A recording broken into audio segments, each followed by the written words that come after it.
011, I will not go to Munich 1860. You are listening at novelfull.audio. Coach Wanfan, get out.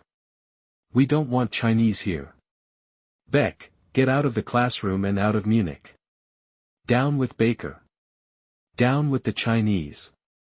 Down with the traitor Rainer Beck. Beck, get out of Munich.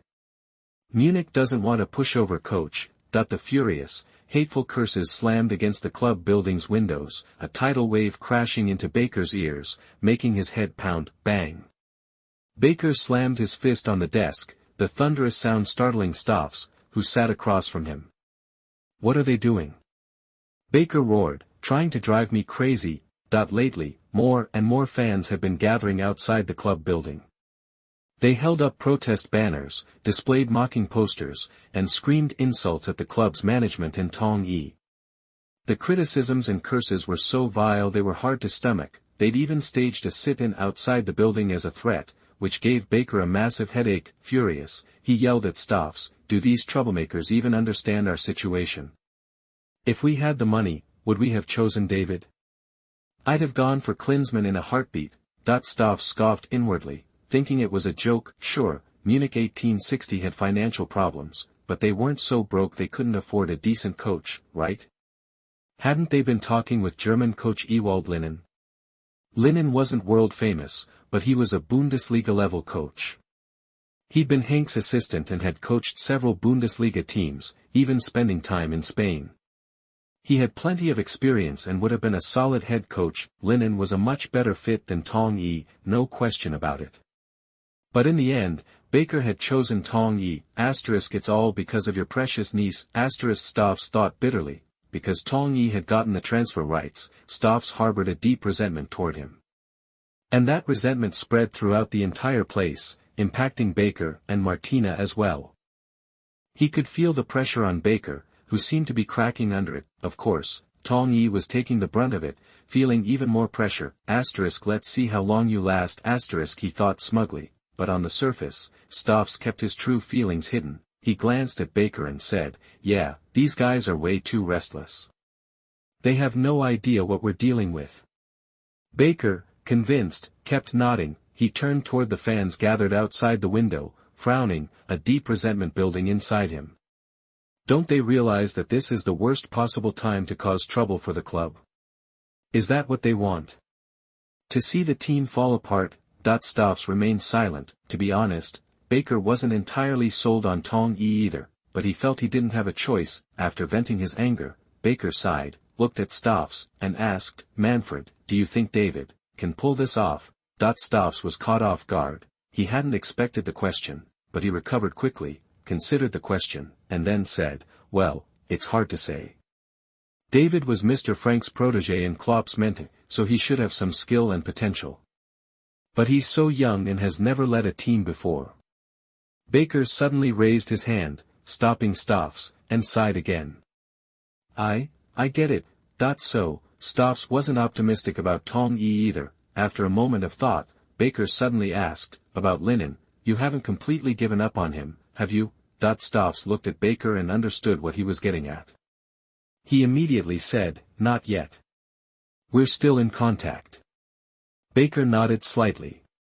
Good. Then keep him on the hook. I'm hoping he can take over in 3 months. Stoffs was thrilled. It seemed Baker didn't think Tong Yi would last that long. I've got this in the bag. He thought, feeling much better. Stoffs' expression relaxed. He immediately said, I know what to do. Don't worry, Mr. Chairman. Baker nodded and said nothing more. Down with the traitor, Baker. Baker, get out of Munich. The shouts outside suddenly grew louder. Baker even saw a cartoon poster of a mob with their arms raised, while a caricature of himself was kneeling on the ground about to be beheaded. The caption read, This is the fate of traitors. Baker was furious, on the verge of fainting. These damn hooligans. These mobs were targeting him, using him as their personal punching bag. Baker was furious. This wasn't how things should be. Suddenly, Stoff said calmly, those guys are barking up the wrong tree. They should be taking it up with David directly. Baker raised his eyebrows. Don't say that. We need to give David a relaxed environment. Let me take the heat so it doesn't affect his preparations. Hey, by the way, is David still in England? When is he coming back? Stoff snickered inwardly. While he put on a noble facade, he was thinking better him than me, that's how it is, always looking out for number one, Stoffs immediately said, you're right. I'll call and ask. Baker nodded slightly, saying nothing. Stoffs immediately called Tong Yi. Hello, David. When are you planning to return? The new season is about to start, and the team will soon be assembling. You need to get back right away.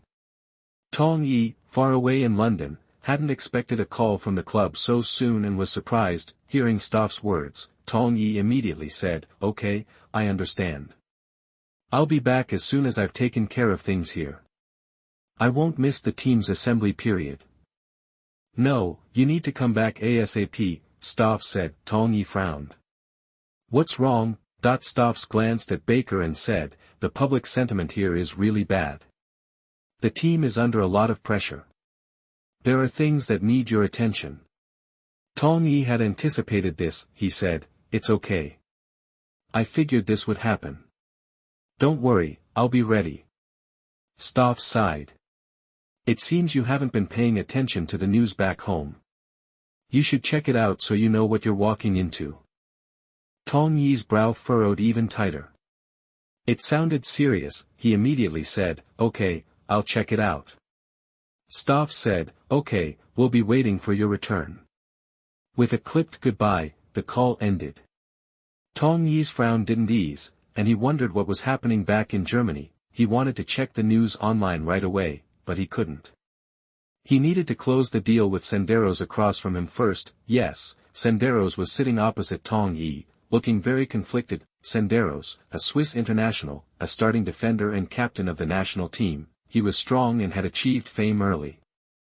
He'd won the European Youth Championship as captain at 17 and then joined Arsenal for £2.5 million. Arsene Wenger saw him as Tony Adams' successor. He had worn Adams' number 6 jersey, witnessed Arsenal's 49-game unbeaten streak, and was the core of the defense in the post-Campbell era. In 2005, just turned 20, he seized the opportunity when Campbell was injured and solidified his position as the team's starting centre-back. His performance was so impressive that Arsenal fans thought they had found a new defensive anchor. He'd even pushed Campbell out with his solid play and become the backbone of the team's defense and future captain. Arsenal fans and Wenger had high hopes for him, but Senderos had regressed and gradually faded from view. Last season, Arsenal had even loaned Senderos to AC Milan. But he didn't have any breakout performances with AC Milan.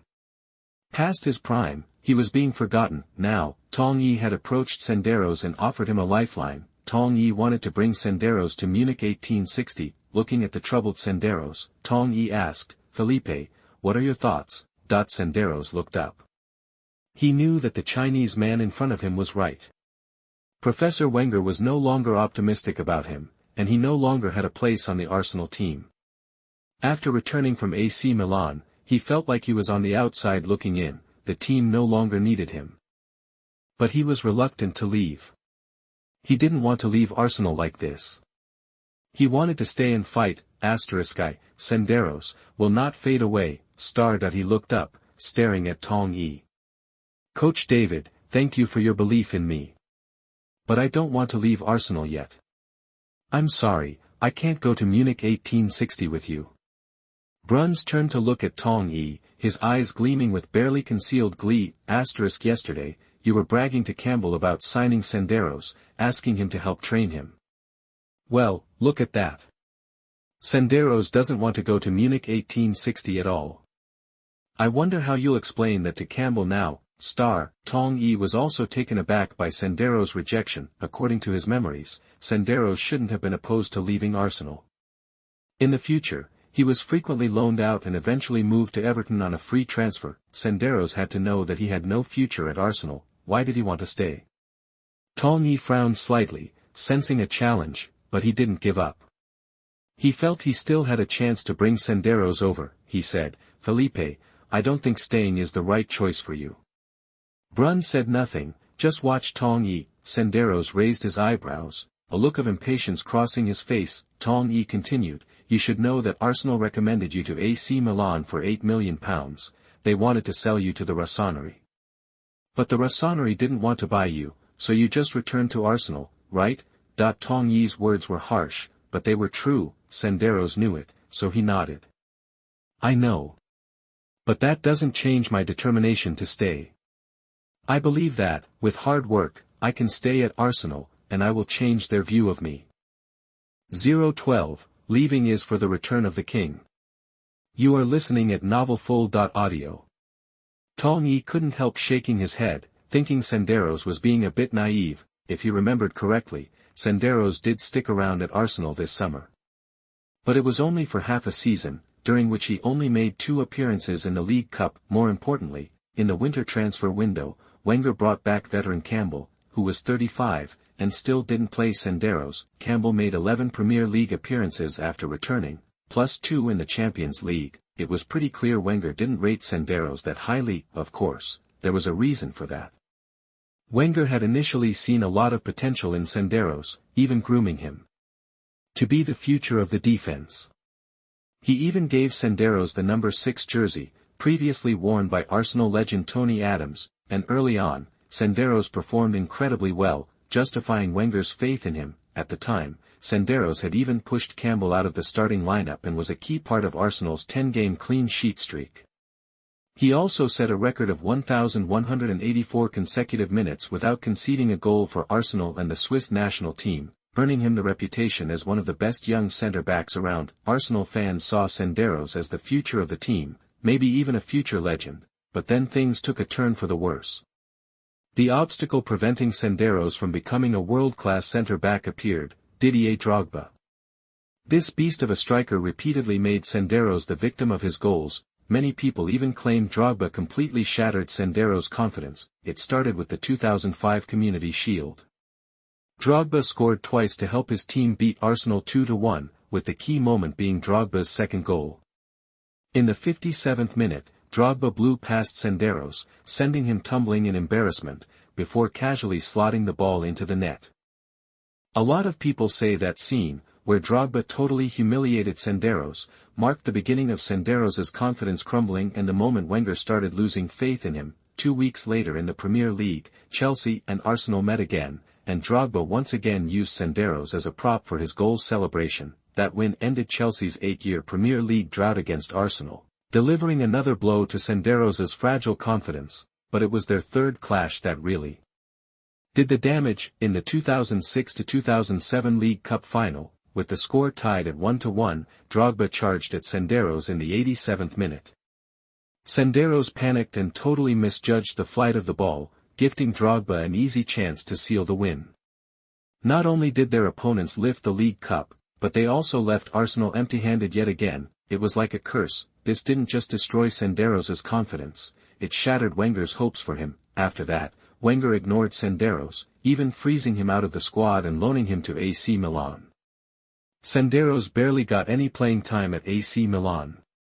After the year-long loan ended, AC Milan passed on the option to buy Senderos for £8 million, sending him back to Arsenal. Upon his return, Senderos made just 2 League Cup appearances in half a season before being loaned to Everton in the winter, where he played just 3 times. In the summer of 2010, he moved to Fulham on a free transfer but played only 3 games in his first season. Senderos' career went into a nosedive. Of course, Tong Yi didn't entirely buy into that narrative. He didn't think Drogba was solely to blame for Senderos' downfall. In Tong Yi's opinion, Drogba was one factor, but not the whole story. Senderos' decline was also due to his constant injuries. He picked up several injuries early in his Arsenal career, including 1 or 2 serious ones. Then, during the 2006 World Cup in Germany, he was seriously injured again and didn't fully recover until November of that year. Even during his loan spells at AC Milan and Everton, injuries kept recurring. Even in his first season at Fulham, he only played 3 games because of injuries. Injuries were what really sank Senderos. After all, Tong Yi remembered Senderos making 21 Premier League appearances for Fulham in his second and third seasons there. Add in appearances in the League Cup and FA Cup, and he played close to 30 games, making him a key player for Fulham. Fulham was a mid-table Premier League team at the time, so Senderos was playing at a decent level. Therefore, without the constant injuries, Senderos would never have ended up where he was now. A healthy Senderos could play a key role at Munich 1860 and make fewer mistakes. With the training and guidance of an experienced player like Campbell, there was no reason why Senderos couldn't get back on track. That's why Tong Yi was so optimistic about Senderos and really wanted to sign him, and, more importantly, Wenger was definitely not going to give Senderos another chance at this point. Wasn't this the perfect opportunity for Tong Yi? But he hadn't expected Senderos to be so determined to stay at Arsenal, making things a little tricky. Staring at the resolute Senderos, Tong Yi sighed and said, "I admire your determination and persistence, but that doesn't change your situation. Staying at Arsenal would be a waste of time. You know you need a chance to play." Senderos lowered his head, saying nothing. Tong Yi was getting anxious. He said quickly, "There's a rumor going around. Have you heard it?" Senderos looked at Tong Yi, confused, wondering why he'd brought that up. "What is it?" Tong Yi smirked.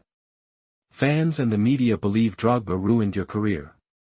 "That's bullshit," Senderos interrupted Tong Yi angrily, glaring at him with fiery eyes. "Senderos, defense breached." Tong Yi said calmly, "I know it's nonsense, but the media and fans don't see it that way. They love spreading stories like that. You know how the English media and fans are. If you stay here, they'll never stop talking about it, especially when you're about to play against Drogba." Senderos's breathing became rapid, his face a mixture of emotions. He knew how the English media and fans operated.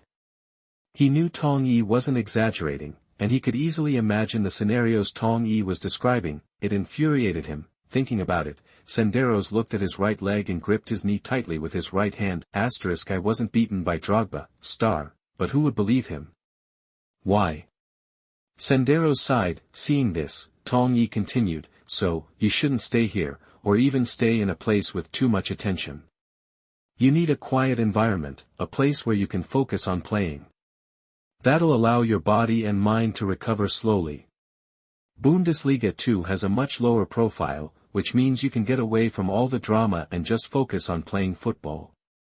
I believe you can quickly get back to your best." Bruns frowned slightly. He thought Tong Yi was misleading Senderos. Bundesliga 2 might not be high profile, but after you, a Chinese guy, joins, Munich 1860 will be on everyone's radar. Still, he agreed with Tong Yi. Senderos needed to go somewhere where he could avoid the spotlight, stay out of trouble, and quietly recover. Senderos himself thought Tong Yi was making sense. In the Premier League or even Serie A, his every move was scrutinized. Even during his time in Serie A, he'd heard the rumors about Drogba destroying him. He had to admit, it had affected him. After thinking for a moment, Senderos said, "You might be right, but I won't run away. I won't leave Arsenal defeated." Tong Yi thought Senderos was being stubborn. He immediately said earnestly, "Leaving isn't about running away, it's about a triumphant return." Bruns rolled his eyes. Senderos pondered for a moment, then said, "Are you so sure I can come back stronger?" Instead of fading away, Tong Yi's lips curled up slightly. He could tell Senderos was starting to consider it. He said immediately, "I believe in you. I'm really optimistic about you. Otherwise, I wouldn't have chased you all the way here." Senderos was grateful for Tong Yi's attention and appreciation. He felt a surge of warmth. Tong Yi continued, "And I have a lot of faith in my medical team. You may not know that I studied sports medicine at Cologne Sport University. My medical team is made up of my fellow alumni, who specialize in sports medicine, injury recovery, and physical therapy. If you join Munich 1860, your injury recovery is guaranteed. I know that a healthy you can take off again." Tong Yi wasn't lying. His bright eyes system had told him that Senderos's potential was 179, the same as Matic. As long as Senderos was healthy, he could reach that level. To be honest, Senderos was moved. He knew better than anyone how much his injuries had held him back. He knew how much he wanted to be healthy. If Tong Yi's medical team was as good as he claimed, then why not join Munich 1860? Senderos asked in surprise, "Really?" Tong Yi said immediately, "Of course. If you don't believe me, ask my assistant, Bruns. Senderos looked at Bruns expectantly, and Bruns secretly seethed. How should I know, you're asking me? He thought Tong Yi was totally conning Senderos. But he and Tong Yi were in this together now, so he wasn't about to expose Tong Yi's lies, so, Bruns nodded slightly, Senderos's eyes lit up, and he looked a little excited. Tong Yi continued, also, Munich 1860 just signed Campbell.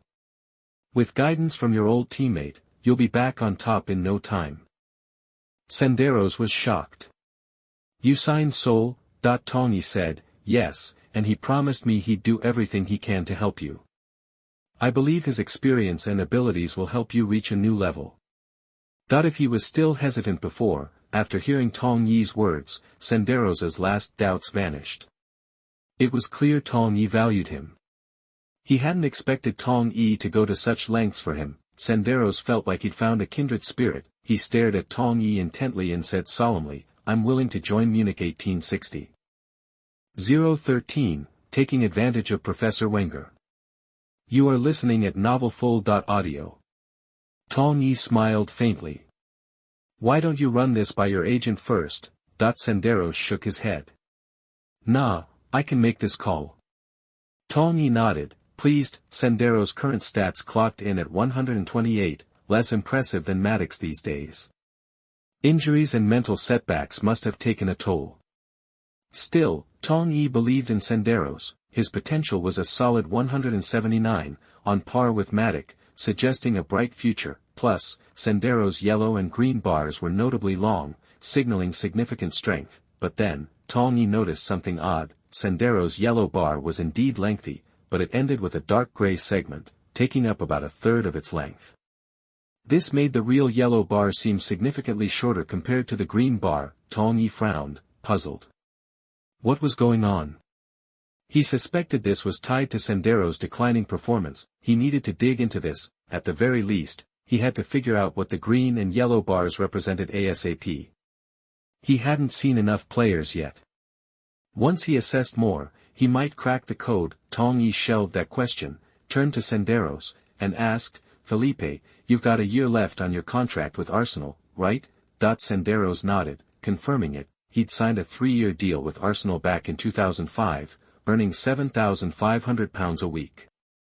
In 2007, he'd renewed for another 2 years, boosting his weekly wage to £350,000, with the contract running until 2010. Tong Yi frowned slightly. This was tricky. Munich 1860 wasn't likely to shell out a huge transfer fee for Senderos right now. They simply couldn't afford it. Word on the street was that Arsenal had offered Senderos to AC Milan last season for £8 million, but Milan had passed without a second thought. Tong Yi recalled Arsenal wanting £5 million from Everton this summer. Moyes balked at the price, leading to a half-season loan for Senderos in the winter, where he only made 3 appearances. Then, with his Arsenal contract up, Senderos moved to Fulham on a free transfer. So, Arsenal's current asking price was probably around £5 million, a king's ransom for Munich 1860, way out of their league. Tong Yi looked at Senderos. I'll put in a loan request to Arsenal right away. Yep, Tong Yi was aiming for a free year. Bruns stared at Tong Yi, rolling his eyes. Mr. No loan players was now doing a complete 180. Tong Yi didn't have much choice. He'd prefer not to loan, given the option, but hey, they were broke. Loaning wasn't ideal, but it was a sweet deal in this case. To reassure Senderos, Tong Yi added that regardless of how he performed this season, he'd sign him as a free agent next year. So, a 1-year loan, followed by a 3-year contract with Munich 1860, with that promise in hand, Senderos was good to go. The two initialed the agreement, and Tong Yi had landed Senderos, pending Arsenal's reply. As soon as Senderos left, Bruns pounced on Tong Yi. Aren't you worried he'll find out you're feeding him a line? You've kicked up a real fuss in Germany. The media's a total circus. Tong Yi waved it off. The media's just chasing the latest shiny object. They'll move on in a few days. Bruns shook his head. Think again. This isn't going away. Tong Yi looked at Bruns, frowning slightly. Why do you say that? Bruns looked at Tong Yi, feeling a bit sorry for his naivete. Haven't you been following the news in Germany lately? Tong Yi admitted. Who has the time? Bruns urged. I'd advise you to take a look, pronto. Tong Yi's gut clenched. This wasn't the first time someone had said this. Stoffs had mentioned it on the phone recently. Something was brewing, and it sounded serious. Tong Yi fired up his computer and started browsing German news sites. His face quickly darkened. He was furious at the mocking, ridiculing, and demeaning reports. He also learned for the first time that his good looks were thanks to his girlfriend, Martina, which came as a total shock. No wonder things seemed off. Munich 1860 had flat out rejected him at first, then miraculously changed their minds. Tong Yi hadn't understood it at the time, but now he realized Martina was behind it all. Tong Yi chuckled, feeling a bit pathetic. He'd become a trophy coach. Of course, he couldn't blame Martina. He should actually thank her for doing so much and enduring so much pressure. It showed how much she cared. He was lucky to have such a girlfriend. Martina had kept it from him, probably to protect his ego. If he'd known Martina would do this before he took the Munich 1860 job, Tong Yi would have passed. But the deal was done, and he wasn't about to hold it against her. Instead, he'd be grateful and never betray her faith in him. That's what made Martina so smart. Tong Yi took a deep breath, clenched his fists, and felt a surge of determination. He had to work harder and succeed. He couldn't let Martina down. If Tong Yi failed miserably at Munich 1860, he'd become a laughingstock, but if he succeeded, it would be an incredible story. His future was still in his own hands. Come on, Tong Yi, you can do this. The time would come to shut up the media and the fans, make them eat their words, and earn their respect. Bruns asked worriedly, David, you okay? Seeing Tong Yi staring at the computer with a dark look for so long, Bruns was concerned. He was afraid Tong Yi couldn't handle the criticism and the pressure. Tong Yi smiled slightly. I'm fine. Seeing that Bruns still looked unconvinced, he continued, seriously, I'm fine. Their trash talk can't touch me. I'm confident in myself. I'm going to succeed at Munich 1860. When that happens, those guys will be the ones looking foolish. Bruns studied Tong Yi carefully and relaxed when he saw he wasn't just putting on a brave face. Good.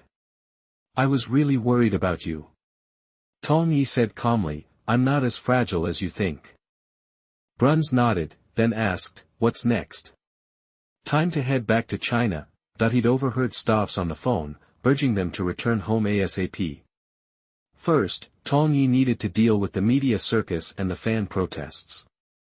Second, the team's training camp was starting soon, and Tong Yi needed to be there, but Tong Yi shook his head. Not yet. Bruns was shocked. Why not? Tong Yi looked at Bruns. We're not done recruiting in England. We can't leave yet. Bruns frowned. The transfer department can handle that. We should go back to China first. Tong Yi waved his hand. I need to handle this one in person. But don't worry, I won't miss training camp. Seeing Tong Yi was set on it, Bruns gave up arguing. Where to next? Or are we stuck in London? Tong Yi immediately started packing. We're going to Sheffield. Bruns frowned, puzzled. Sheffield? Any hidden stars there that you need to meet face to face? Bruns racked his brain but couldn't think of any big names. Sure, Sheffield had several clubs, but none of them were top tier.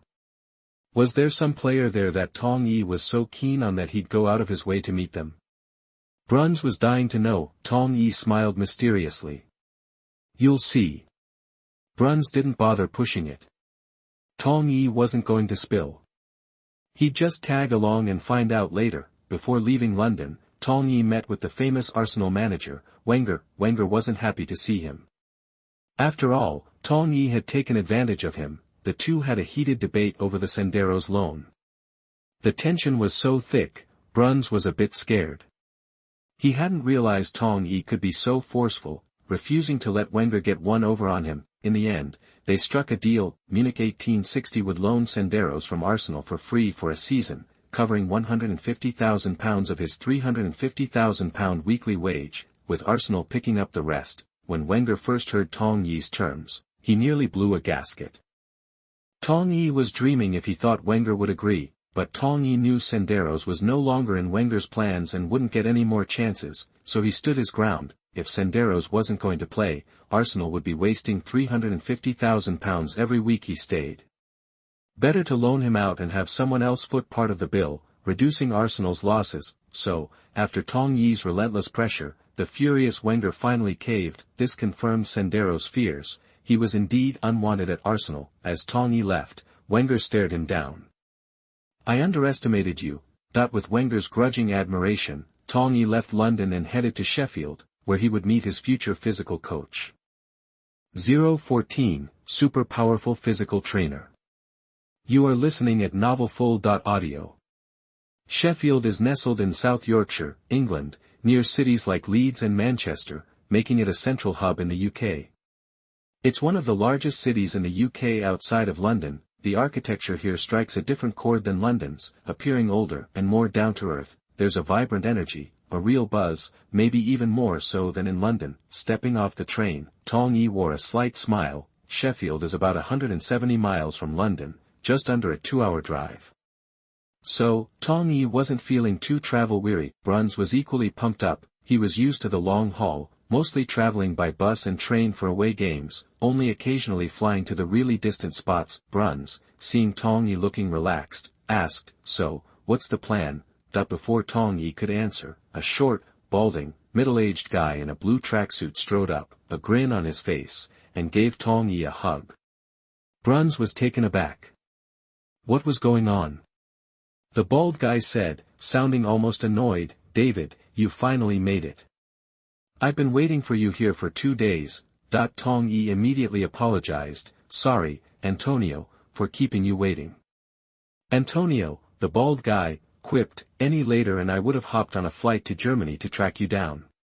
Tong Yi apologized again, "I'm really sorry."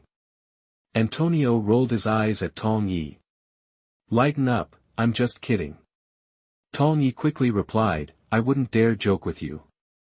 Otherwise, I'll never hear the end of it from our professor when I get back." Antonio reached for Tong Yi's luggage. "That's why you're so serious. Sometimes, you don't seem like a young guy at all, more like some stuffy old professor." Tong Yi asked, "Am I that steady?" He then turned to introduce Bruns to the bald man. "Hey, let me introduce you. This is my assistant coach, Michael Bruns." He then looked back at Bruns and said, "Bruns, this is Antonio Pintus, he's going to be our new physical coach." The two immediately shook hands and exchanged greetings. Bruns was giving Pintus the once-over, taking in his small frame. He was skeptical. Was this really a physical trainer? Was this the guy Tong Yi was so excited about? Was Tong Yi getting played? Tong Yi clearly picked up on Bruns' hesitation and quickly jumped in. "Michael, don't let looks deceive you. Antonio was the fitness coach for the legendary Juventus and the renowned Italian coach Trapattoni. Marcello Lippi also relied heavily on him and held him in high regard, a top-notch trainer." Tong Yi wasn't exaggerating. Pintus was a big name in Italian physical training. He started out at ASD Sertimo Football Club in '86. In '91, Italian coaching legend Trapattoni invited him to Juventus, making him their physical coach and his right-hand man. When Trapattoni's run with the team ended in the '93-'94 season due to poor performance, Lippi, who took over, valued Pintus just as much, entrusting him with the team's physical conditioning, which played a vital role in Juventus' return to glory. Both of these famous coaches spoke highly of Pintus, even privately calling him the best physical coach in Italy. After the 97-98 season, Lippi left Juventus. Pintus moved on as well, but instead of following Lippi to Inter Milan, he was invited by Gianluca Vialli, a former player he'd coached, to become the physical coach for Chelsea in the Premier League. In '98, Gullit was fired and Vialli, still a Chelsea player, was appointed to take over as coach. Vialli's first move was to snag Pintus for Chelsea before Lippi could, making him Chelsea's fitness guru. Vialli knew Pintus' abilities firsthand from his time at Juventus. He valued him immensely.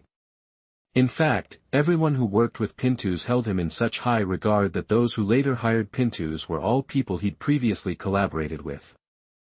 After Vialli left Chelsea, Pintus was recruited by Deschamps, another Juventus alumni, to become a fitness coach at Monaco in Ligue 1. Even Tong Yi remembered that Zidane, who later worked with Pintus at Juventus, twice insisted on bringing him in when he joined Real Madrid. Pintus became part of Zidane's team both times and served as Real Madrid's physical coach.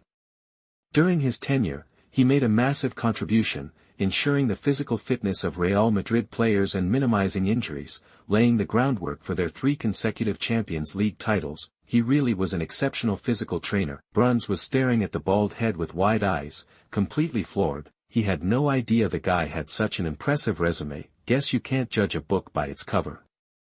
Bruns reached out again, grabbed Pintus' hand tightly, and said with genuine enthusiasm, "Mr. Pintus, it's a real pleasure to meet you."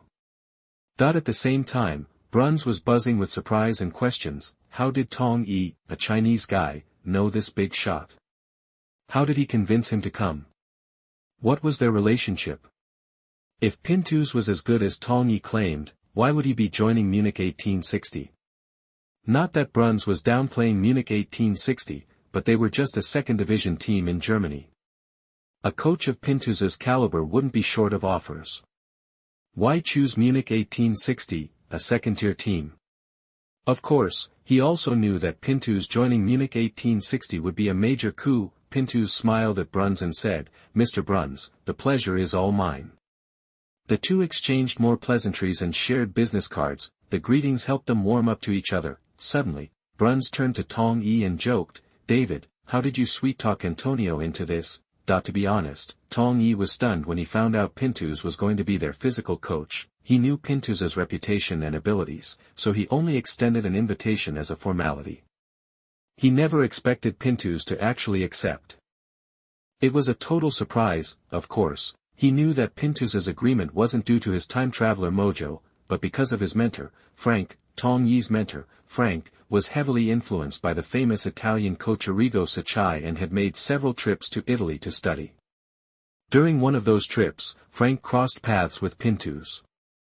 They hit it off instantly and became close friends. Tong Yi had also met Pintus before, and Pintus was quite impressed with him, so, if Pintus was on board, Frank must have pulled some strings behind the scenes. Tong Yi felt incredibly lucky to have such a supportive mentor. Tong Yi didn't hold anything back from Bruns. He explained, "Antonio is my mentor's best friend. It's all thanks to him that I was able to get him here." Pintus didn't deny it. He added, "David, you really owe your mentor one. He went above and beyond for you." Bruns nodded in agreement. "So, that's how it was. Guess having a good friend is great, but having a good teacher is just as important." He was a little jealous of Tong Yi. To be honest, what good karma had Tong Yi built up in a past life to have this kind of luck? Tong Yi nodded emphatically and said, "Yeah, I really need to thank him. He's done so much for me." Pintus said nothing, but patted Tong Yi on the shoulder, understanding his feelings. After a moment, Pintus said, "All right, enough with the mushy stuff, we still have business to take care of." Bruns turned to Pintus, confused. "What business?" Bruns was lost. He thought this trip to Sheffield was solely to meet their physical coach. Before Pintus could answer, Tong Yi chimed in, "A signing, of course." Bruns exclaimed, "Who are we signing?" Bruns was getting even more confused. Were there any big-name players hanging out in Sheffield? Was it worth disrupting their schedule and making a special trip? But thinking it over, Sheffield United didn't seem to have any notable players at the moment. Was Tong Yi trying to bring in a Chinese player? Bruns had heard about a Chinese player transferring to Sheffield United the previous year. He looked at Tong Yi in disbelief. Tong Yi ignored Bruns, turning to Pintus and asking, "Antonio, any news?" Pintus nodded. "Luckily, I found him." "But, are you really that high on him?" To be honest, Pintus was a bit skeptical himself. He didn't know how Tong Yi had found out about this amateur player in Sheffield. He didn't know why Tong Yi was so optimistic about him. He wasn't even sure if this amateur player was worth all the effort Tong Yi was putting in, but Tong Yi had asked for his help, so he wasn't going to let him down. Pintus was still working at Newcastle United when he received Tong Yi's offer. After accepting the offer, he immediately resigned from Newcastle United. He had planned to fly to Germany immediately to join Tong Yi, but Tong Yi asked him to stop in Sheffield first to help scout a player he had his eye on. Newcastle wasn't too far from Sheffield, so Pintus agreed. He spent 3 days in Sheffield, searching high and low, and finally located the player Tong Yi was so keen on. Tong Yi was excited. "Of course, I'm very optimistic about him. He'll be the future cornerstone of our team's attack." Bruns and Pintus were stunned. They didn't realize Tong Yi had such high expectations for this player. This immediately piqued Bruns's curiosity. He wanted to see this player for himself. ASAP, Pintus suggested, "Should I take you to him?" Before Tong Yi could respond, Bruns blurted out, "What are we waiting for? Let's go." Pintus glanced at Tong Yi, saw that he was on the same page, and said, "All right, follow me." 015, idiot, you are so unprofessional. You are listening at NovelsThe. In a dimly lit bar, 2 figures huddled in a corner. One man, sporting a normal beard, seemed calm and relaxed. However, his companion acted suspiciously. This man was bundled up in a heavy black fur coat, trying to disappear into the shadows, avoiding detection. A baseball cap obscured his face, the brim pulled down low. Jacob, a reporter from Bild, stared silently at the man across from him. "You don't need to be so wrapped up like a cat burglar, you know. You're being paranoid." The other man rasped, his voice strained. "Easy for you to say. You're not the one who's risking his neck here." He was clearly disguising his voice, a sign of extreme caution. Jacob couldn't help but stifle a laugh, noticing the shaggy hair that escaped the cap's edges. The guy was way over the top. He thought he was being so sneaky, but his overgrown hair gave him away. What a paranoid goofball. Since the guy was clearly enjoying his little spy game, Jacob played along. Before Jacob could speak, the man continued, "Word's out. Someone in the club's been leaking info.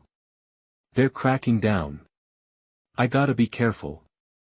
Jacob nodded, thinking, that makes sense. He lowered his voice in mock conspiracy. "So you took this big risk to meet me. You must have some juicy news, right?" "You bet," the man replied curtly. Jacob leaned forward, excited. "Is it about Tong Yi?" The man simply nodded. "What's the story? What's going on with him?" Jacob pressed. Instead of answering, the man held out his hand, palm up. Jacob froze, a flash of anger rising in his chest. Greedy jerk, "Give me the information," he snapped, "and I'll pay you. You think I'm gonna stiff you?" "Spill it." The man remained unmoved, his palms still outstretched. With a sigh, Jacob pulled a bulging brown envelope from his bag and slapped it into the man's hand. "Now talk," he growled. Though he couldn't see the man's face, Jacob imagined a smug grin plastered across it. The man quickly stuffed the envelope into his coat and said, "Tong Yi's flying back to Germany tomorrow. Munich International Airport." After Tong Yi's appointment as head coach of 1860 Munich, he became a sensation in Germany. Every sports outlet focused on him. He was all anyone talked about. Everyone was curious about him, wanting to know more. Reporters were scrambling for any scrap of information, desperately seeking an exclusive interview. They'd even applied to Munich 1860 for an interview, but they'd been turned down because Tong Yi wasn't in Germany anymore. Now, every reporter wanted to be the first to find Tong Yi. The news from the disheveled informant was perfectly timed. Jacob's voice was laced with excitement as he asked, "When? What flight? Who else knows about this?" The last question was a thinly veiled threat. "I don't know the exact time or flight," the man said. "But I can tell you for sure, Tong Yi will be at Munich International Airport tomorrow." Jacob considered this. The man likely didn't have access to the most sensitive details. Just knowing that Tong Yi was arriving tomorrow was valuable. The man leaned in closer. "Don't worry, I'm not a total sellout. I wouldn't do what that Su family is doing, even if their price is tempting. Work with me, and you won't regret it." Jacob had been concerned that the man was selling the same information to everyone. It seemed the guy had some principles. At least, he nodded. "I believe you." The man glanced around nervously, then whispered, "Because you trust me, I'll give you another tip." Intrigued, Jacob looked up. "More news about Tong Yi?" The man nodded. "Our club's already lined up a new head coach. As soon as the 3 months are up, Lining's taking over Munich 1860.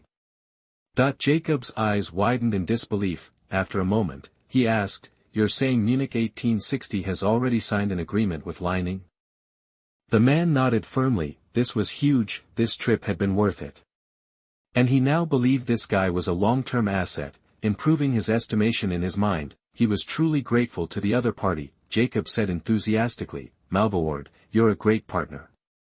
I think we can work together for a long time." The other man jumped as if he'd been electrocuted. He glared at Jacob, his voice laced with anger. "Why'd you use my name? Are you trying to get me killed? You're a terrible partner. You're so unprofessional." He stood up abruptly, grabbed his scarf, tightened his coat, and pulled his cap lower. Then, he turned and strode away. A final word drifted back on the air: "Idiot. Next time, pick a less crowded place to meet." Jacob watched the shaggy-haired figure disappear, speechless. After a moment, he sighed. Mtlnovel Teddy, what a character. Seeing the informant leave, Jacob didn't linger. He packed his things and headed home, ready to plan his stakeout of Tong Yi. Tong Yi, you're not getting away this time. He thought. Meanwhile, Tong Yi and Pintus were in a coffee shop. This particular cafe was located near a steel factory. Sheffield is famous as a steel city in the UK. For over a century, Sheffield has been synonymous with the steel industry. Many industrial innovations, including crucible steel and stainless steel, were born in this city. Even the process of plating silver on copperware, known as Sheffield plating, originated here. Although the British coal industry's collapse in the 1870s and 1980s led Sheffield to transition from an industrial city to a comprehensive economic hub, numerous steel plants remain. Steel remains a symbol of Sheffield. Even the cafe's decor incorporated steel elements, including numerous pieces of Sheffield plating. Looking at his spoon, Tong Yi admired its beauty. Bruns, however, wasn't interested in sightseeing. He kept looking around, as if searching for someone. Pintus noticed and said to Bruns, "Michel, please sit down for a moment. Jamie and I have an appointment soon. He should be here soon." Hearing this, Bruns sat down and waited patiently. He grew even more curious about the player who'd caught Tong Yi's eye, but as time passed and no one arrived, Bruns became anxious and confused. Tong Yi was a little confused too, and he glanced at Pintus. Pintus frowned slightly and checked his watch, his expression becoming increasingly worried. The agreed time has passed. Why hasn't he arrived? Tong Yi understood that the other party was late. Bruns immediately formed a negative impression of the player he was about to meet. Tong Yi was not in a hurry, just a little worried that the other party would encounter some accident. Just when Pintus was growing impatient, a skinny young man burst into the coffee shop, like a whirlwind. His brown mohawk and the sweat streaming down his face were hard to miss. The young man was hunched over, breathing heavily, clearly exhausted from running. His face was a mixture of pain, worry, and even fear. Pintus finally relaxed when he saw the young man, secretly saying, "This kid's finally here." He immediately stood up and waved to the young man, "Jamie, over here." When the young man saw Pintus, a surprised smile appeared on his face, but it quickly vanished, replaced by fear and worry. Dragging his weary body, he hurried to Pintus and bowed apologetically. "I'm sorry, Coach Pintus, I'm late. I'm so sorry." Pintus took a napkin from the table and handed it to the young man. "It's all right. Just wipe the sweat off." Seeing that Pintus wasn't angry, the young man relaxed slightly, but his anxiety remained. Pintus patted the young man on the shoulder, trying to reassure him. Then, he introduced him to Tong Yi. "David, this is Jamie Vardy, the player you asked me to find." Yes, it was Vardy, the great late bloomer who would become famous in the future. Hearing this, Vardy looked up at the Chinese man across from him, shocked. Could this be Coach Tong Yi, the one Mr. Pintus keeps talking about, the one who thinks I'm worth something? He looked at Tong Yi with gratitude and excitement in his eyes. It was this man who was giving him a chance to save his career. He clenched his fists, encouraging himself. Asterisk I have to seize this opportunity. I can't let this man down, asterisk. 016, sign amateur players to play in the Bundesliga 2. You are listening at NovelsThe. This was Vardy's shot, he couldn't blow it. I remember when Sheffield Wednesday gave up on me, cut me loose because I was too skinny. Everyone said I wouldn't make it in professional soccer. But I never quit. I always believed I'd get there someday. After getting cut, I tried out all over, but nothing worked. Finally, I had to join an amateur team near my hometown and work a regular job to keep playing. 6 years with Stocksbridge Park Steelers, 6 years of tryouts, 6 years of rejection. People kept telling me to give it up, but I kept grinding, always believing I'd break through. There were times I almost couldn't take it anymore, but I kept going. A little over a week ago, I packed my bag and went to Crewe, Cheshire, near home. Chasing that dream, I tried out for a week with Crewe Alexander, a League 2 team, but they told me to hit the road. I can still hear their coach, "Kid, professional soccer isn't as easy as you think. You're not cut out for it. Treat it as a hobby. Go get a job, live a good life." That was a punch to the gut. My confidence crumbled. I almost gave up. Those were dark days, no light at the end of the tunnel. I even started doubting myself. Was all that hard work for nothing? Had I been wasting my time? I was crushed. Then, out of nowhere, this bald dude claiming to be the coach of Munich 1860, a second-division German team, said they wanted to sign me and take me to Germany. I was stunned. Thought it was a scam. I'd run into plenty of those chasing this dream, but even knowing it might be BS, I decided to believe it. Even a 1 in a million shot was worth taking. I was ready to hand over every penny I made at the prosthetic factory to this liar, but he told me to check out Munich 1860 online to see it was legit. I started crying. I was so relieved. This wasn't a scam. It was real. I was going to play in Germany. All the years of pain and struggle suddenly felt worth it. I was finally going to make it to the pros. Then I found out Munich 1860's head coach, Tong Yi, was flying to Sheffield to see me. I went crazy. Then I was hit with a wave of worry. What if he regretted it when he saw how skinny I was? I was desperate for him to get here, but terrified at the same time, a nervous wreck. Finally, I got myself together, and then I was late because of sudden overtime at the factory. I was so nervous, I was twisting my clothes. I couldn't miss this. I bowed to Tong Yi and apologized. "Coach, I'm so sorry I'm late." Looking at this slightly immature, nervous kid, Tong Yi waved his hand. "Relax.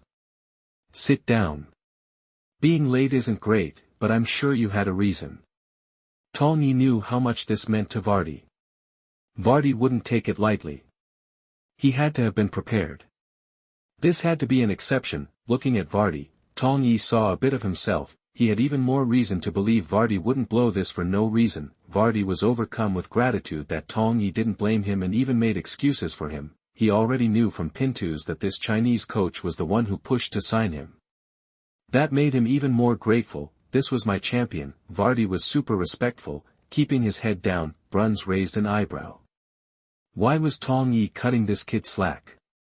Did he really rate him that highly? Bruns had a bad feeling about this.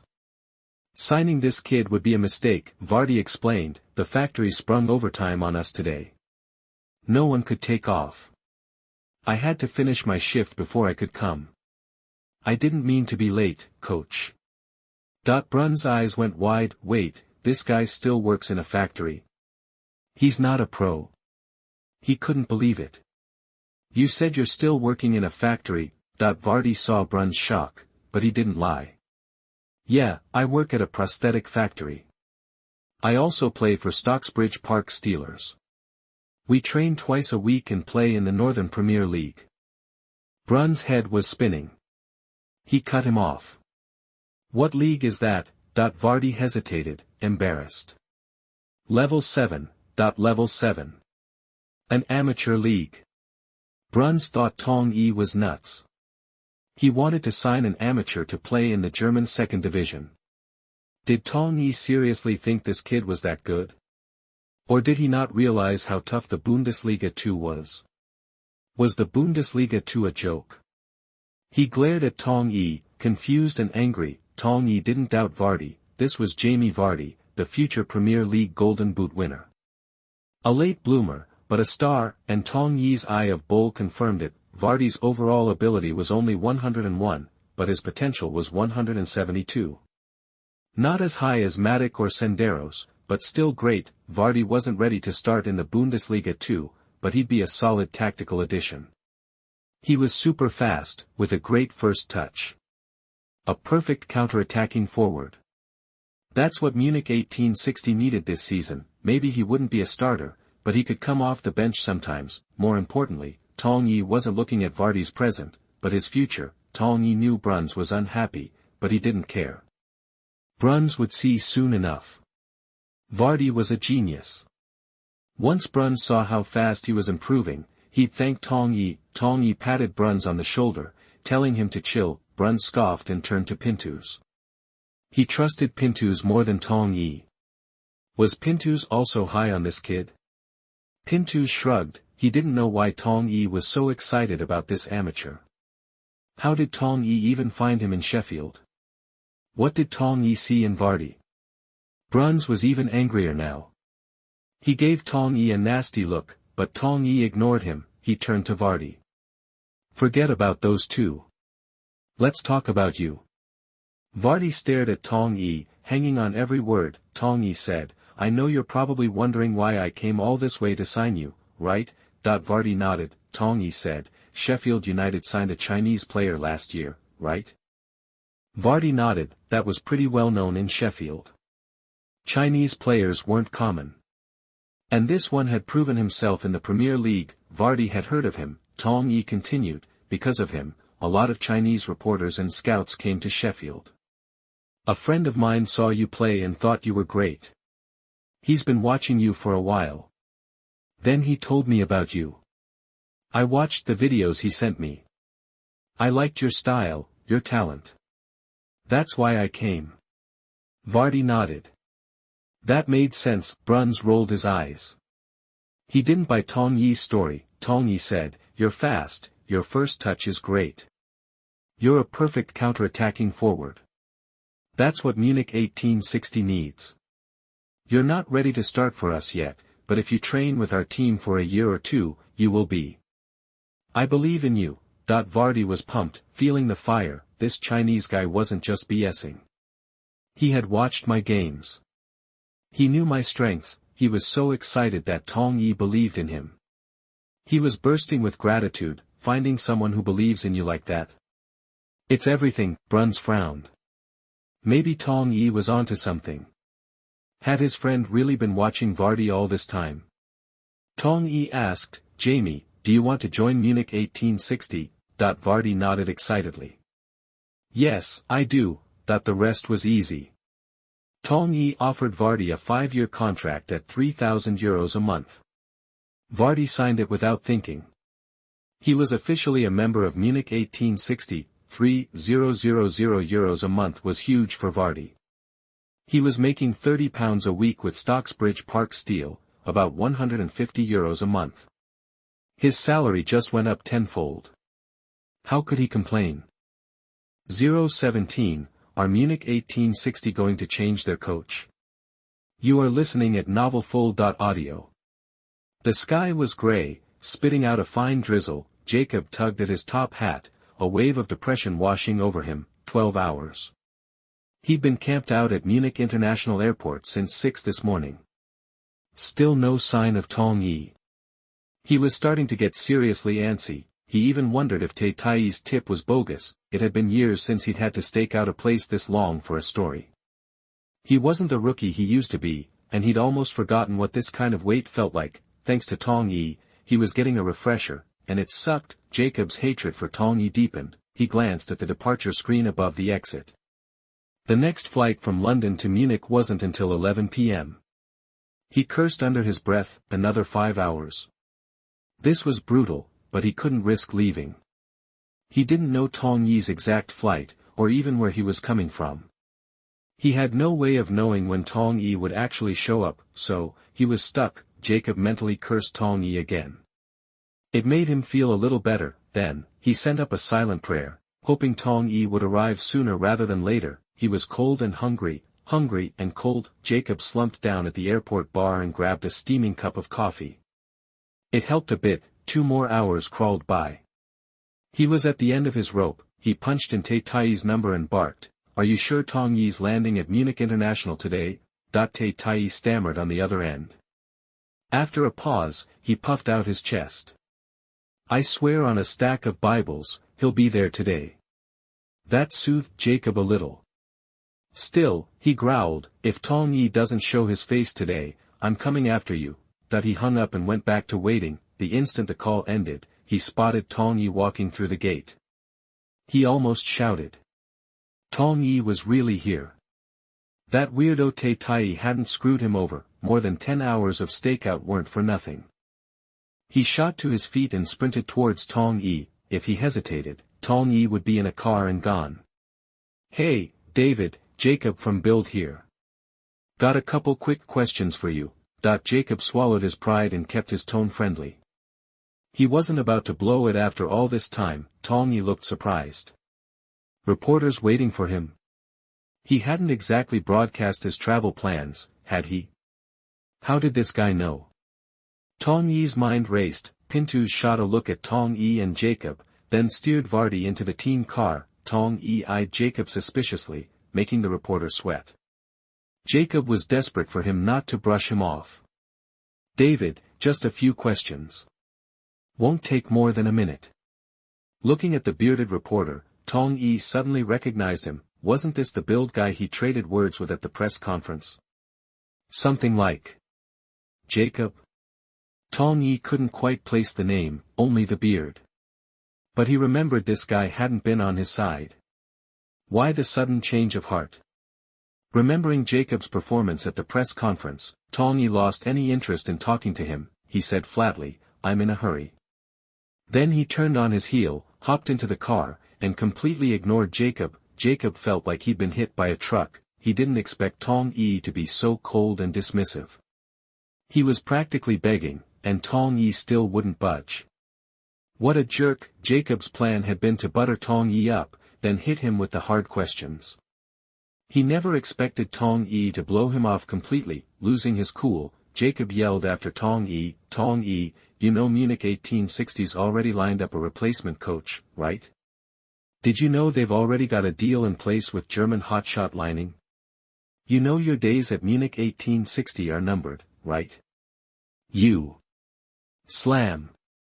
The car door slammed shut, and the car sped away, leaving Jacob in the dust, staring after the disappearing car. Jacob stood dumbfounded for a few seconds before he finally accepted the truth. Tong Yi had stiffed him. His 10-plus hour stakeout was a total waste. Furious, he screamed after the car, "Shit! Shit! Damn it all!" Still seething, he hurled his recorder to the ground and roared in his head. "David Tong, this means war." Tong Yi, on the other hand, wasn't particularly bothered by Jacob. He was, however, thinking about what Jacob had said. Munich 1860 had found his replacement and was ready to take over. They had an agreement in place with Lining. Could it be true? Tong Yi frowned, a knot forming in his stomach. Pintus and Vardy stayed silent. No one in the car spoke. The atmosphere was tense. Tong Yi considered the situation. It made sense that the higher-ups at Munich 1860 didn't trust him. They probably figured he'd bail in a few months. To keep things stable, they might have already lined up a coach, waiting to replace him in 3 months. Tong Yi glanced back through the car window and saw Jacob, still furious, baring his teeth. He smirked to himself. "Not if I can help it. I'm staying at Munich 1860. Pintus spoke up, his voice laced with concern. "David, you all right?" Tong Yi looked at Pintus, then at Vardy, who also looked worried. He chuckled. "I'm fine, don't sweat it. I don't know if Munich 1860's got a replacement lined up, but I know one thing for sure, for the next 3 months, at least, I'm the head coach of 1860 Munich. So, don't worry about me. Just worry about yourselves." Hearing Tong Yi's reassurance, Vardy nodded, but the worry didn't completely disappear from his face. Vardy was clearly concerned about his own future. Pintus, on the other hand, seemed unfazed. He had no shortage of potential clients. Even if he lost his job with Tong Yi in 3 months, he'd be able to find something new, maybe even better than Munich 1860. He wasn't worried about himself, only about Tong Yi. Pintus asked again, seriously, you okay? Tong Yi chuckled. Of course, I'm okay. I believe in myself.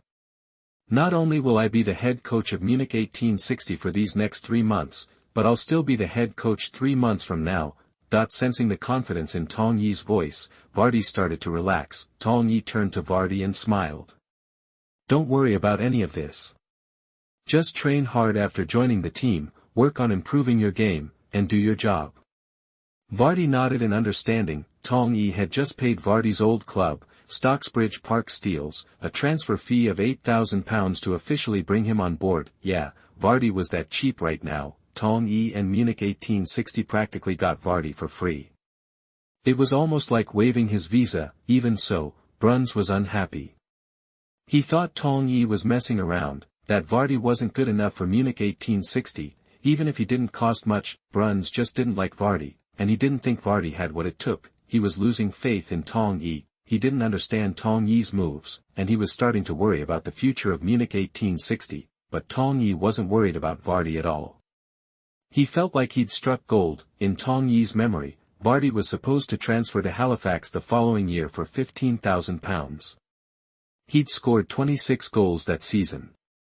A year later, he'd moved to Fleetwood, a 5th-tier English team, and scored 31 to help them get promoted to the 2nd division, so, Tong Yi figured that Vardy's level over the next 2 years should be good enough for the 2nd league. Signing him now was a steal. After reassuring Bruns, Tong Yi flew back to Germany with Pintus and Vardy. He left Bruns in England because there were still a few players over there that Tong Yi had his eye on. He entrusted Bruns with the job of trying to sign them, while he prepared to return to Germany and officially meet the team. Tong Yi's top target for Bruns was Kyle Walker. Walker, like Vardy, was from Sheffield. He'd joined Sheffield United at the age of 7. At the end of the last season, he'd gotten his chance to start because of injuries on the team. He'd played well in the Championship and the promotion playoffs, and now he was attracting attention from several Premier League teams. Tong Yi knew that Tottenham Hotspur would be buying Walker from Sheffield United for £5.8 million at the end of June. Logically speaking, they shouldn't have a chance, but in Tong Yi's memory, Tottenham had immediately loaned Walker out after buying him, so, Tong Yi hoped Bruns could discuss a loan deal with Tottenham, preferably a free 2-year loan for Walker. Bruns was currently negotiating with Tottenham about Walker. Tong Yi, meanwhile, was on his way back to Munich, ready to meet his team. Munich 1860 was just wrapping up their vacations. The team was about to reassemble and start preparing for the new season. And Tong Yi was about to make his official debut in front of the players of 1860 Munich. 018, David Tong shows his talents for the first time. You are listening at NovelsThe. The weather finally cleared up in Munich, with a gentle breeze and plenty of sunshine. Despite the nice weather, a large group of protesters still swarmed the club building.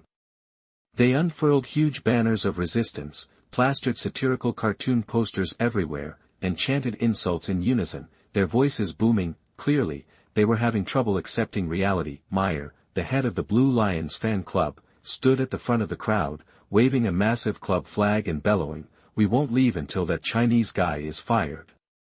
We're done with the weaklings." Baker, hearing the commotion, frowned, then whirled around to Stoffs, his face flushed. "This is outrageous. And what's the deal with David and Martina? How did that news leak? Have you found anything yet?" Stoffs shook his head, embarrassed. Baker exploded, "Tell me, how many days has it been, and you still have nothing?"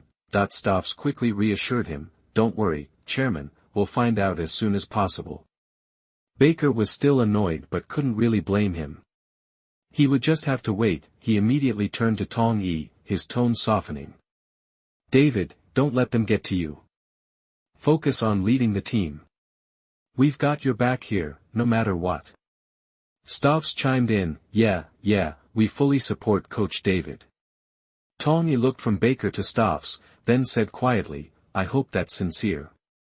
Stoffs and Baker both raised their eyebrows, a flicker of anger in their eyes. Stoffs even snapped, "What's that supposed to mean? You think we don't support you?" Baker just stared intently at Tong Yi. Tong Yi chuckled humorlessly. "Of course, I have your support. Otherwise, I might as well pack up my bags now."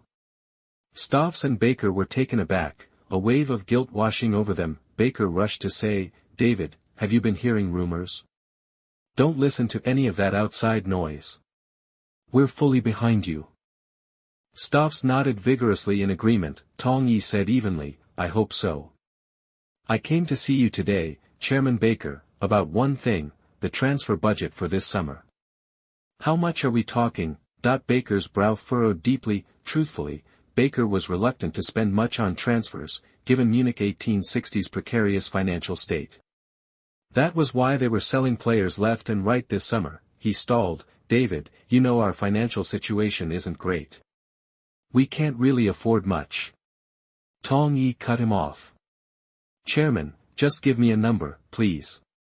Baker looked up at Tong Yi, visibly uncomfortable. He hesitated before finally saying, "What do you think about 3 million euros? Tong Yi's eyes widened in disbelief. Seeing Tong Yi's reaction, Baker quickly upped the offer. 5 million euros, and that's it. Tong Yi could tell that was Baker's absolute limit. So, he decided to stop pushing. 5 million it is. But I'll need full support and no interference in my work for the next 3 months. I don't want to bust my butt here, only to come back and find someone else sitting in my chair." Baker and Stoffs were shocked and immediately promised, "No way, we'll support you all the way." Tong Yi nodded slightly, said a quick goodbye without further pleasantries, and left the chairman's office. As Tong Yi walked away, Baker turned to Stoffs, a sudden thought striking him. "Manuel, do you think Tong David knows about our contact with Li Ning?" Stoffs shook his head firmly. "Impossible. We've been super careful. Nobody outside of us knows a thing." Even so, Baker remained uneasy. There was something about Tong Yi's words that felt knowing, but Baker trusted Stoffs. "Just be extra careful from now on." Stoffs nodded. "Got it." After a moment of thought, Baker asked another question. "Do you honestly think David can lead Munich 1860 to the top of the league in 3 months? Stoffs didn't hesitate. "No way, absolutely no way." Baker looked at Stoffs, then considered it himself, agreeing that it was impossible. Tong Yi was young, inexperienced, and Chinese. How could he possibly take Munich 1860 to the top? Baker chuckled, a touch of self-deprecation in his voice. "You're right, of course." Stoffs lowered his voice. "So, are we still talking to Li Ning?" Baker responded firmly, "Yes, we're still talking." Unaware of Baker and Stoffs' scheming, Tong Yi headed straight to his office. After leaving the chairman's office, he was surprised to find the place buzzing with activity. His coaching staff were deep in discussion. When they saw Tong Yi walk in, they fell silent, staring at him with a newfound respect, as if seeing him for the first time. Seeing their reactions, Tong Yi smiled. "What's with all the staring? Is there something on my face?" Pintus exclaimed, "David, you've really impressed me. We've all read the tactical plans you gave us, and I have to say, you're incredible. It's beyond anything I imagined. I can hardly believe you came up with this all on your own." The other coaches echoed his praise. Honestly, they had all underestimated Tong Yi, thinking he was just a pretty boy who had climbed the ladder through connections and had no real talent. But after seeing his tactical plan, they had all changed their minds. Tong Yi's tactical plans were brilliant. Many of the theories were completely new to them, yet felt incredibly insightful. Tong Yi's ideas were bold, innovative, and powerful. The two coaches recommended by Frank were even more amazed. Having worked with Tong Yi during their time with Frank, they knew him relatively well. Yet, they were still shocked by his tactical plan. Tong Yi was even better than they had thought. In his plan, the division of space on the field was meticulously detailed, and the players' responsibilities in specific zones were clearly defined. More importantly, Tong Yi's tactics emphasized high pressing and quick transitions in the midfield and front, reminiscent of Frank's approach. However, Tong Yi's plan was even more detailed and bore similarities to Klopp's tactics, while also remaining distinctly different. Marvin Steckris, the coach in charge of offensive training, marveled, "David, there are so many attacking options in your tactics, especially with the fullbacks and wingbacks. The potential is enormous. The fullbacks drifting inside creates two extra midfielders, responsible for organizing the attack and adding variety. At the same time, the two wingbacks push forward, allowing for more players in the attack and making it incredibly difficult for the opposition to defend." There was still much that Steckris hadn't fully grasped, but he was already convinced of the tactic's brilliance. If the players could master this in the new season, Munich 1860 would be a force to be reckoned with. Elias told Kruger, the defensive coach, added, "David, the defensive side of this tactic is just as impressive. The high press from the front, the relentless pressure, will put opponents under immense stress.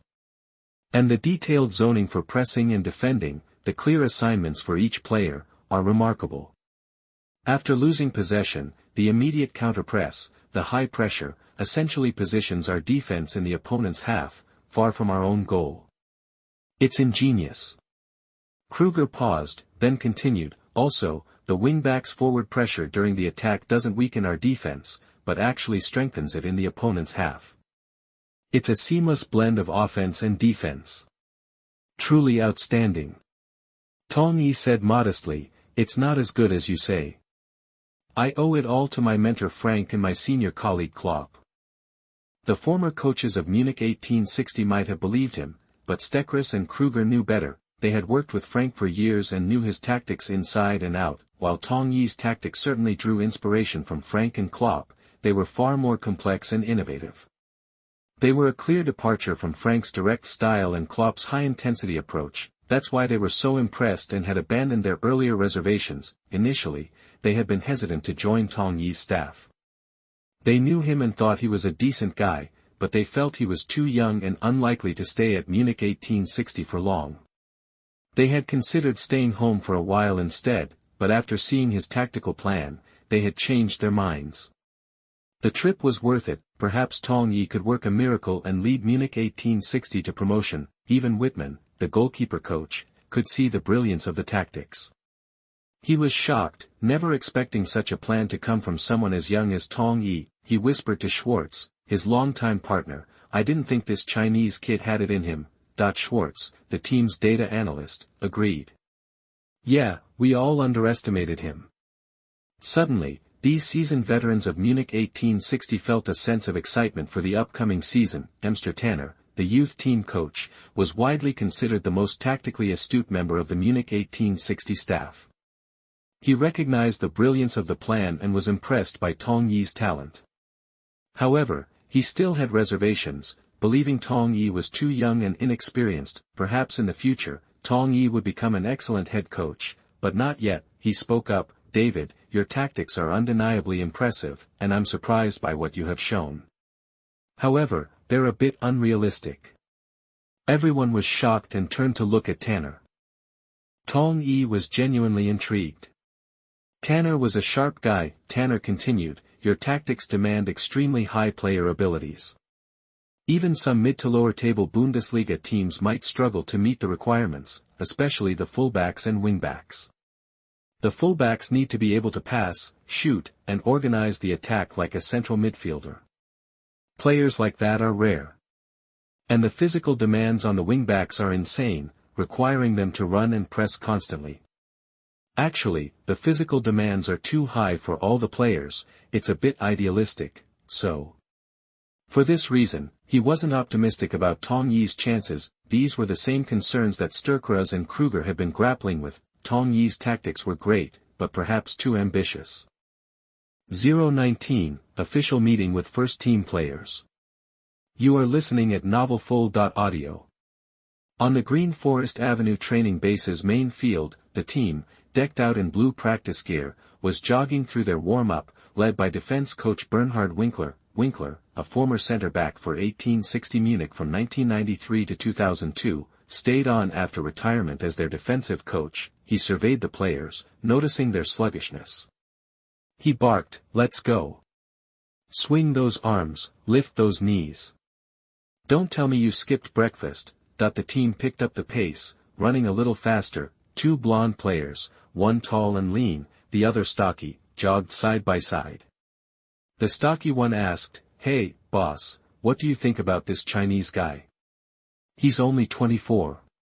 Putting the team in his hands, is this going to be a disaster?" Worry was etched on his face. Before the taller player could respond, a handsome, blonde, middle-aged guy nearby chimed in, "The chairman's lost it. Handing the team over to some guy who rode a woman's coattails to get here. It's like asking for relegation." A bald guy trotted over, adding sarcastically, "Looks like we're headed for the 3rd division next season." The stocky player exploded. "We can't let some softy ruin our team. We gotta stick together." "Right, boss." Everyone turned to the tall, blonde guy, awaiting his response. The tall man frowned, concern clouding his features. "Yeah, we can't let this team go down." His meaning was clear. He didn't rate Tong Yi either. Winkler, who had overheard this, went pale. What are these guys planning? A mutiny? He'd been genuinely impressed by Tong Yi's tactical ideas. He believed Tong Yi might actually have a shot at promotion, but these senior players were already ganging up, undermining the new coach. This could destroy team unity. His brow furrowed even deeper, worrying about the season ahead. He snapped, "What's with the chatter? You're supposed to be warming up. Run." Winkler still commanded respect. The players immediately shut up and ran. While the team warmed up, Tong Yi had wrapped up a preseason strategy session with the coaching staff. Everyone had their assignments. Finally, Tong Yi got a chance to meet with his old friend Wagner, the team's new medical director. Seeing the tough-looking guy with a shaved head, full beard, and rugged face, Tong Yi rushed over and gave him a bear hug. "Leo, thanks for joining the team." Tong Yi said sincerely. Wagner, a burly dude, hugged him back. "What are you talking about? We're brothers. Of course I'm here for you." Those behind Tong Yi stared in disbelief, as if Wagner were a monster. Wagner spoke with a delicate, high-pitched voice, like a little girl. The contrast with his appearance was jarring. Tong Yi was used to it. Wagner didn't care, he just had a high-pitched voice. Everyone now remembered the team's medical director. After a brief chat, Wagner introduced his two assistants. One was a knockout in tight clothes, curves everywhere, black stockings, high heels, and cascading burgundy waves. Joanna Adams, the team's psychiatrist. The other, Daphne Isaacs, a physical therapist, wore a professional suit that couldn't hide her figure and stunning legs, long golden hair, and captivating eyes. The players on the field were practically drooling. After introductions, Tong Yi headed toward the team. The players had finished warming up and were assembled, waiting. Tong Yi faced them, glancing at the small squad. Tong Yi frowned. The roster was thin, and with only €5 million for transfers, he felt the pressure. Baker was being cheap. 1860 Munich's finances were tight, but Baker had practically gutted the team over the summer. How could they win without investment? 1860 Munich had a relatively large squad. But most of the players had been promoted from the reserves. Tong Yi had studied the roster carefully and knew the situation. Looking at the team, he noticed that over half of them came from the second team. The rest were veterans. Their body language revealed several cliques within the team. With this roster, promotion would be tough. That's why Tong Yi had been trying to recruit players from outside the team. Without major signings, they'd be short-handed all season. With only €5 million, signing a dozen players seemed impossible. No wonder Tong Yi remembered 1860 Munich using a lot of loan players this season. They really were broke. Composing himself, Tong Yi addressed the team. "I'm sure most of you know who I am. My name's been all over the German papers lately. But I still want to introduce myself. I'm Tong Yi, or David if you prefer. I'm 24 years old, from China, and I'm your head coach this season." The players stared, stunned by the young man's confidence. Tong Yi didn't seem intimidated. "I know many of you have doubts. You probably think I'm not qualified to coach you. Some of you might even be telling me to get out of Munich 1860. Some smirked, as if to say, "You got that right." The assistant coaches frowned, worried for Tong Yi. They'd been impressed by his tactical plans and believed in his talent, despite his youth. Seeing the players' reactions, they doubted Tong Yi's ability to control the team and implement his strategies. Tong Yi ignored the negativity. "That's useless. Get those thoughts out of your head. You either cooperate with me, or you'll ride the bench. Don't doubt me. I'm the head coach, and I have the final say on everything." Everyone was shocked by his directness, some stared in disbelief. Youth coach Tanner wasn't surprised. Tong Yi showed his forceful side during the press conference. Tanner wondered if Tong Yi had deliberately cultivated a tough image to command respect. This guy has some tricks up his sleeve. The players were angry, and scared. Many had come from the reserves and lacked the confidence of the veterans. Some were already backing down. They didn't want to jeopardize their careers, especially when they needed playing time. But the veterans weren't impressed. Tong Yi continued, "For the next 3 months, I make all the competitive decisions for 1860 Munich." The young players lowered their heads.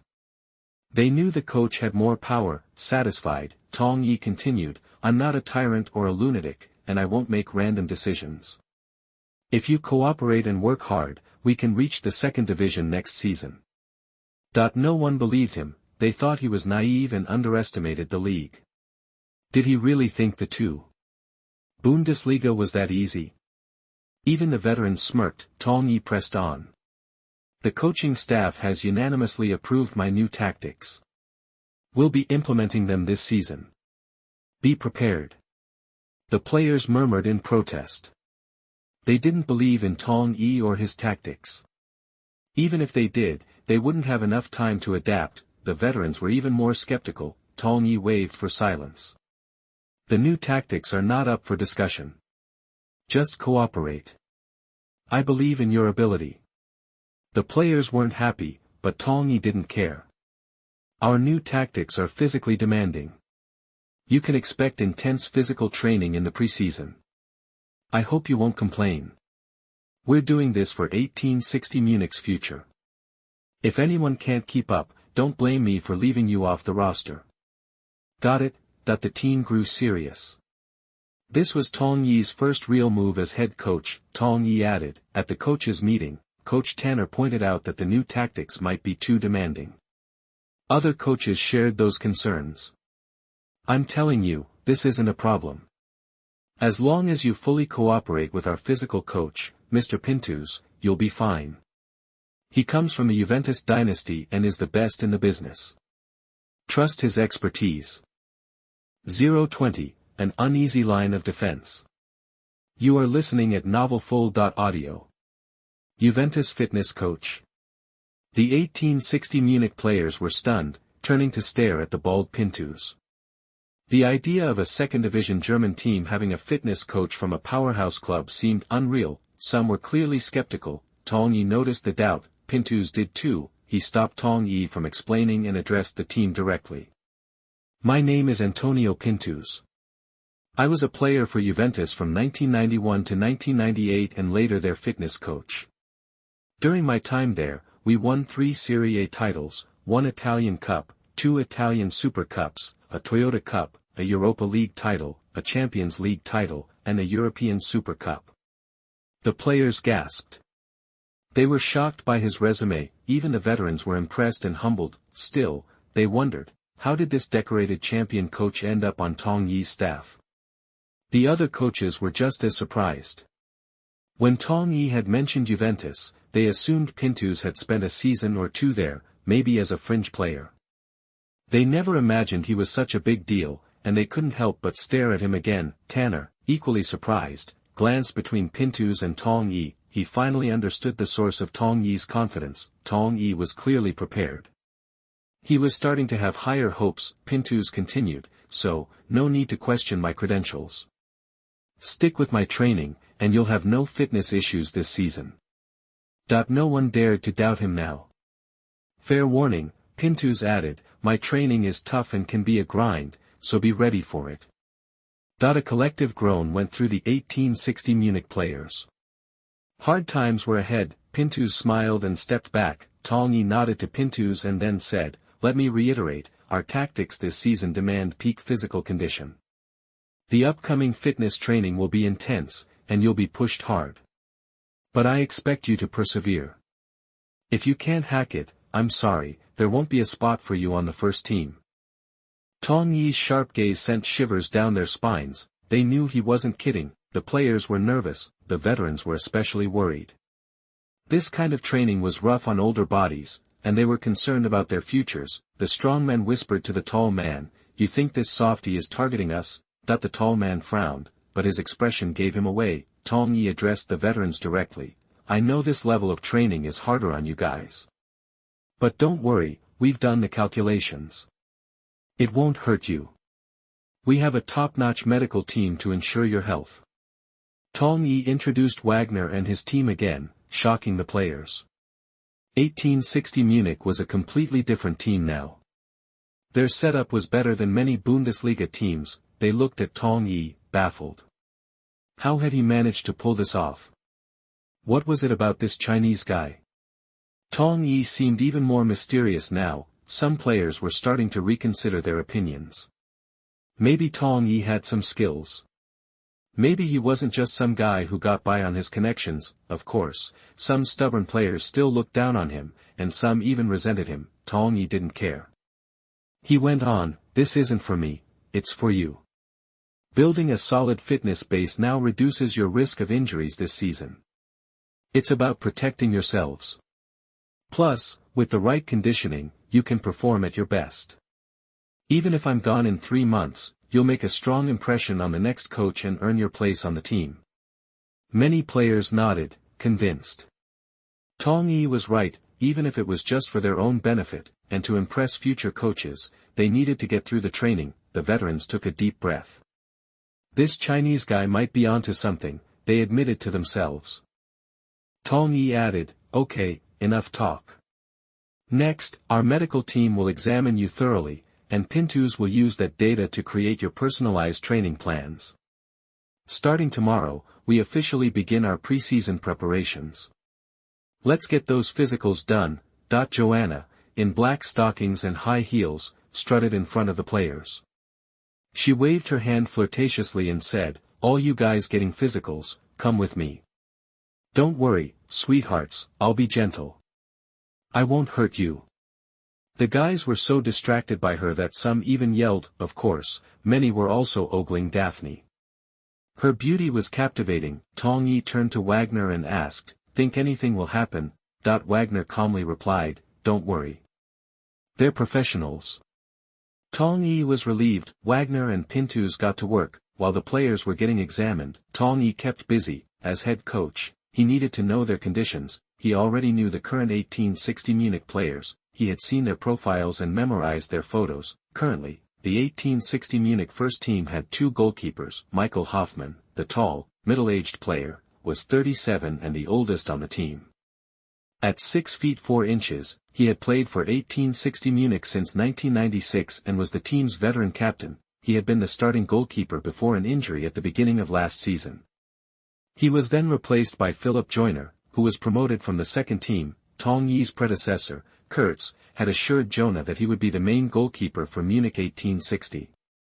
However, when Hoffmann returned from injury in the second half of last season, Kurtz immediately reinstated Hoffmann, and the unlucky Jonah was once again relegated to the position of substitute goalkeeper.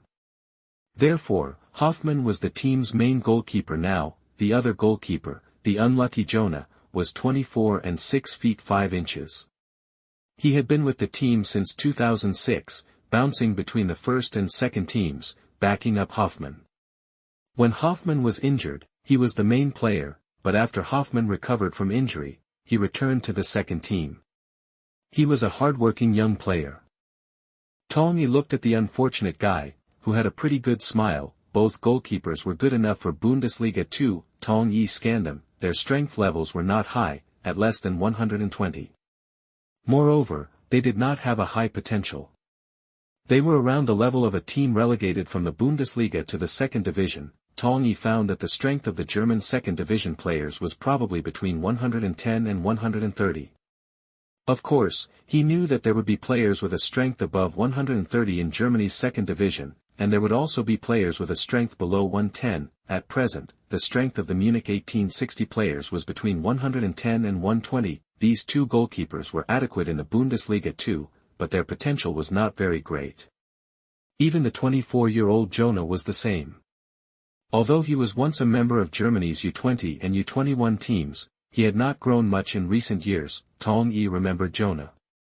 This player had been playing in the Bundesliga lift teams all year round, and he was not the main player, so his future had basically been finalized. These two goalkeepers seemed to be adequate at the moment, but Tong Yi was still a little worried. Perhaps, for the goalkeeper position, Tong Yi needed to introduce a player, and he already had a goal. Then there were 5 people on the back line.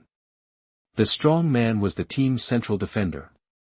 He was also the strongest player on the team. Torben Hoffmann was 35 years old and 6 feet 2 inches. He was the team's main center-back, but he was getting older and was no longer very competitive. He was gradually fading out of the roster. No wonder he had such a strong sense of crisis. The second was Mathieu Beda, a 28-year-old French central defender. He joined the team last year and was the team's main central defender last season. At 6 feet 1 inch, he was an average German second division player with low potential. The third was Georgian international Mat Gavanianidze, who was 23 years old. He had been playing for the team since 2006. He replaced Hoffmann in the second half of last season and gradually became the team's main center-back. This player's strength was also at the mid to lower level of Germany's second division and had little potential. The fourth was young player Florian Jungwirth, who was 20 years old and 5 feet 11 inches. He could play as a central defender and defensive midfielder. He came from the Munich 1860 youth training. He had been playing for the Munich 1860 second team last season. He was only recruited to the first team in the second half and had not yet played for the first team. He had been selected for Germany U16, U17, U18, U19 and U20 consecutively, but his potential was not very great. When he grew up, he would be able to reach the Bundesliga relegation team level. The fifth was Benjamin Schwartz, 23 years old, 5 feet 11 inches, who played as a left back. He came from the Munich 1860 youth training. He also jumped repeatedly between the first team and the second team. From 2007 to the present, the number of appearances for the team was less than double digits, but he was once the main left back of the second team. He was not strong and had little potential, which was only in the middle and lower reaches of the German second division. To be honest, Tong Yi was not very satisfied with these 5 people, so Tong Yi went to England to recruit Campbell, Senderos and the future Kyle Walker.